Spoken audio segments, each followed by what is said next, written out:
our next speaker. So we have Dan Kaiser and also his graduate student, Liana Leverick, are going to talk about some of the research that they've been doing, reassessing corn K fertility guidelines and on-farm trials.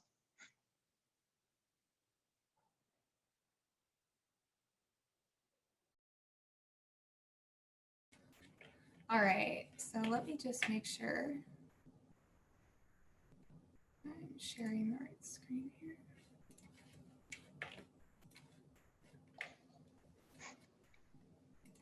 All right, yep, we've got your PowerPoint. All right, here we go.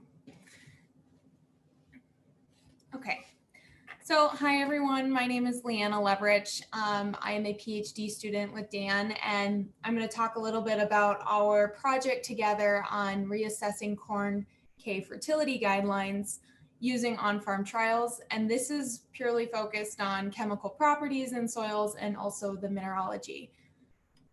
So just to kind of back up and do a little bit of an overview before we dig into the on-farm trials. So if we go ahead and we focus on our soil fractions, where do we get our potassium from? It's all really mediated by the mineral potassium in soil. So the soil mineral fraction, it weathers slowly and it results in having exchangeable K, soil solution K, or fixed K. So this soil solution K is readily available and it can be taken up by the plant. Then we have our exchangeable potassium, which can bind or adsorb and desorb quite rapidly from the outsides of clay particles or other organic matter in the soil. So that would be our rapid exchange system. Also affected by clay here is our fixed potassium. And fixed potassium means that it's held in between two clay layers. And this is kind of a slow release mechanism, and that will release and become exchangeable as it slowly weathers. But the type of clay that we have is going to affect this dynamic that we're having in the soil. So just to kind of go over three major classes of clay that will come into play in our project here. We have kaolinite, which is a 1-to-1 clay mineral, which means it has one layer. So this would be one single layer. And this has a lower CEC, and potassium ions can bind to the outsides of these clay layers. Then we have mica or muscovites or illites, and we're going to call them illites primarily for this project. And illites are a 2-to-1 clay mineral, and 2-to-1 means that it has two layers here.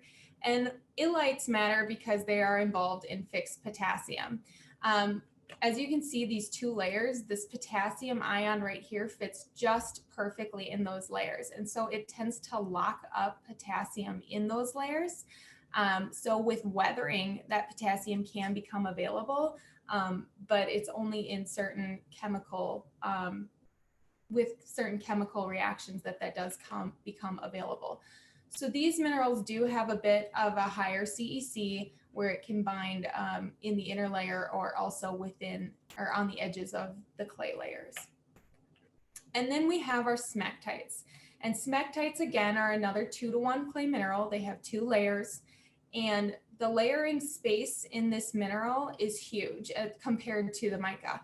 And so this allows for this free exchange to be happening in this layer of potassium ions, of water, of other ions or nutrient, calcium, magnesium, etc., that can flow through here and bind within the layer or also on the outsides. And so these minerals tend to have the highest CECs. And so all of these clay minerals, these will have interactions that affect our potassium presence in the soil. So Minnesota is not the first state to really consider using clay mineralogy to optimize fertilizer recommendations. North Dakota has done something similar, which many of you may be familiar with, where they've attempted to use different amounts or relative abundances or ratios of the different minerals to optimize their critical K levels. And so they've had some success with smectite and illite ratios, and also feldspar content, which is another mineral. So our main objective here is to determine whether soil clay species can be utilized to provide a more specific estimate of K response curves and in turn K critical levels. And building off of that, we also want to consider pH and CEC. And does CEC and pH, should those be considered in making fertilizer guidelines, especially in sandy soils where pH tends to play a role with variable charge, so gaining CEC. So this is an on-farm research trial that we're conducting currently. So this trial happened last year, and it also is going to be conducted this following year throughout the state of Minnesota. We also have historical data from years of Dan's work on potassium trials kind of scattered throughout the state. So we're still trying to fill in a few more of these blank areas that we don't have that are primarily agricultural areas to cover most of the state for the mineralogy analysis. And at each trial site, this picture here on the right kind of illustrates what we're doing. This is just an on-farm prescription that many of us are used to looking at for potash. And what we do is we just take the prescription from the co-op and we just build our own plot trial right in there. And so each trial strip is about the width of a spreader, and we have the rates changing every 300 feet or so. And so this allows us to easily put in rate trials for farmers that they can use for their own benefit, and then also to help further the knowledge of the overall state. So we do 5 rates from 0 to 160 pounds of potassium per acre. And then this is harvested business as usual with the combine. We collect that yield data and we clean it to just get the yield strips that are within our target zone that aren't between rates. So in addition to getting the harvest data, we also take soil samples on these plots. And then we run our mineralogy analysis that someone had mentioned earlier. And so this is just an example of the output. It's not particularly important for this presentation, but it's kind of cool to look at its results. So it shows what minerals are all present here in this result sheet, and then it will give us a semi-quantitative abundance of smectites, illites, kaolinites, colarite, and many other minerals. And that can help us to guide our response curve or our results based on mineralogy. So if we just look at some very primitive and preliminary results, the first thing that I want to bring us back to and orient us with is that initial soil test K matters. So where your soil test level is initially is going to influence your response curve. So this is two response curves from 2 small plot trials this past summer. And what you can see is there was a much stronger response here in Rosemont from 0 to about 120 pounds of K2O per acre versus Le Sueur has a much more gradual curve. And our critical rate is just a little bit higher at Rosemont. And that just is indicating that soil test K matters. Here at Rosemont, we had lower soil test K levels than at Le Sueur, and so we always need to use that as a starting point. And so Dan will talk a little bit more about our STK levels at the end. So looking at clay species, here we have just our K test. So this is the amount of K in the soil using a moist analysis. For smectite and illite, kind of our 2 target clay species right now to investigate. And we can see that the greatest spread of potassium values is happening when we have highest smectite. And you can kind of see this gradual trend where it's increasing here, or you have a greater spread in that value. And illite, as you can see, tends to be an inverse. And this is actually quite clear. Smectite and illite tend to be inverses of one another. So if we are to look at relative abundance, as you have more illite in the soil, you're going to have less smectite. And as you have more smectite in the soil, there tends to be less illite. Now, if we look at yield as it's affected by illite, again, we see that greater spread in our yield response with lower amounts of illite present and with higher amounts of smectite. So our higher smectites amount is more prevalent across a range of yields and K concentrations or soil test K levels. So the next step is to just kind of create a ratio. So when I say create a ratio, I'm talking about the amount of smectite in comparison to illite. So higher ratios would mean more smectite and less illite, and lower ratios would mean more illite and less smectite. So this is just telling us that there may be some kind of breakpoint or something happening here around 7 or 8 as a ratio, but there's not actually a very clear break at this point that we're noticing. But this is something that North Dakota has found some success with. So the idea here is if we do pick a ratio, so 3.5 is something that was used by North Dakota, and we classify all of our samples as 3.5 as a ratio less than 3.5 or greater than 3.5. So looking at our K response curve, our potassium test, soil test potassium, and our relative yield, we can plot a line. And we can see that the blue points, a ratio that is greater than 3.5, they might be actually under this line that fits all points. There's a greater spread underneath the line versus the green here is a little bit higher. So if we break that apart and if we just look at the response curves for the ratio of the two separate ratios, we can see the difference in response here. Now, more testing and also testing of different ratios will tell us a little bit more about this.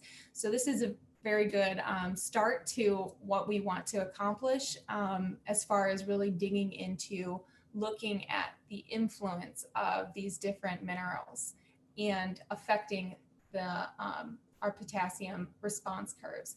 So ultimately, we would like to develop curves for each type of mineral or different ratios of minerals. So this is kind of where we're going with this. Something else that I do want to touch on is pH and CEC. This is also a chemical property that we don't want to ignore and does affect potassium. So looking at our sandy soils, we have Becker, Cambridge, and Big Stone as quite sandy soils, and we have Lamberton as more of our loamy, silty loam, clay loam soil. And you can see cation exchange capacity here on the y-axis and water pH level on the x-axis. And there's a very clear trend at both Becker and Cambridge that as we lime these soils, as we increase the pH of the soils, we are increasing the cation exchange capacity. And this is a pH dependent charge that we are gaining as we increase the pH in these sandier soils. Now, if we look at a more loamy soil, this doesn't seem to be the case. Whether or not that it's a negligible amount of charge that's being added, just because they already are quite high in CEC capacity. So we're just not seeing that same trend there for the loam.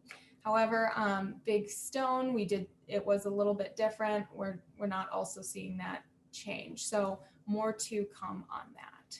And now I'm going to hand it over to Dan to talk about a little bit of the updates for the current K guidelines. So it's kind of what Leanna showed here. I mean, it's a fairly complicated issue that we're looking at. The on-farm research, I think one thing that does give us an advantage is it does allow us to get locations across more areas of the state. Because if you look at a lot of our historical trials, I mean, a lot of them have been in areas that we've typically seen potassium responses. So being able to get some of those trials out, particularly up into the Northwest, has been advantageous at least for us to start looking at a more spread of data, because one of the things that we find with this complicated issue is not all soils are the same. And as Leanna was showing in the previous slides, some of the things that we're looking at for sands, we know that there's sandy soils up in the Northwest, but not all sands are the same. So what I'm struggling with now is kind of what to do as we move forward with our current guidelines. What this slide shows are the updates as of 2019 for both corn and soybean. One thing I did do was, particularly for many of you, if you're dealing with soils that are higher in smectite or your higher clay soils, is we up the critical levels for some of these soils, because one thing that we're seeing, as Leanna was showing, is more of a cloud of points, particularly as you increase the amount of smectite. The soil tests, we saw some differences in how predictable that was. So that's the main change. We had for soybean, we did increase the recommended rates for the high classification. That's just because we were seeing more of a response at that given point in time. So those are the main changes for small grains. I'm going to talk a little bit on Monday at the Best of the Best about some of the research we're doing at Crookston, and we were seeing a small yield response for spring wheat, but it isn't much at the location, and that site is testing above 150 part per million as itself. So Leanna, why don't you advance to the next slide? So partly why I'm trying to do this is to look at, you see those tables in the previous slide really focus more on some of the data we saw where we're seeing more variability in some of our high clay soils. So right now, kind of the thing that I'm looking at is, how do we divide our recommendations up, and how do we look at moving forward? Because if we look at most of our high clay soils, particularly in the red areas and the yellow areas, 200 part per million, a critical level. If you're above that, typically we see a very low probability that you're going to see a yield increase. There was a question about 150 to 200, and it really depends on your soil type. I am recommending potash at that given soil test now, particularly for corn and soybean. Maybe for spring wheat, but I don't think you need a whole lot. I mean, spring wheat's a whole different animal, and they said I'll talk about some of that next week. The question really is in those orange and those blue areas. The sands, what we're seeing is a much lower response. That's why we're looking at the CEC issue, because what I really want to know is, where that critical level is. We're seeing most times those soils can't be built, but again, those central sands versus the sands up in the Northwest and the beach ridges, they can be different in terms of what's happening. So that's really why we're trying to look at a wider range in information moving forward. So I think the thing is just to stay tuned in terms of what's going on if you have any questions. But again, the new recommendations are out. I did update those in 2020, and those can be found on the web. So with that, that's all I have. Did you have any closing comments, Leanna, or are we on the last slide? We're on the last slide here. I have some conclusions, but I think you covered those pretty well. So we'll just take any questions.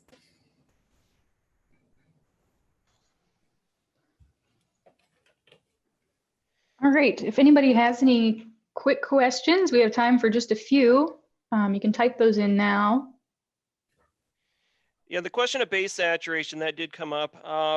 I'll talk about some of that at Best of the Best next week too. The main thing you have to watch out with that one is, one, we don't have information on it that says that there's an optimal base saturation to fertilize for. The thing that concerns me somewhat about that is particularly with the rates that are recommended to try to change the base saturation.